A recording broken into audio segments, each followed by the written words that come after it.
Writing is about freeing the cells of the imagination, letting them multiply and coalesce into a universe of unexplored words and ideas. Writing, further on, a man was leaning against a fig tree, contemplating the scene. Write. Every moment my strength is a day longer than the universe at whose expense I try it. Write. Life was never whole. To write, he left her this toil. To write, to plunge into the heart of words to extract the idea before which they all shrink. Writing, the kaleidoscope of memories restored time to him in crumbs.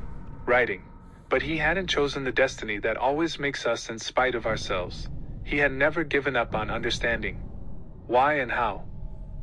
Writing, he was looking at a woman who kept turning around on one of the chairs in the room. Writing, the bitter smell of rapeseed. Write, he had no life of his own outside the words she spoke to him. Write, could he make himself as small as the one she saw in him? Write, the world was silence and representation. Writing, he thought of all the horrible things that had happened to her since she'd arrived in this town, and of all the things she'd done to him, and everything she'd fled from. Writing, she flew between Bogota and Paris.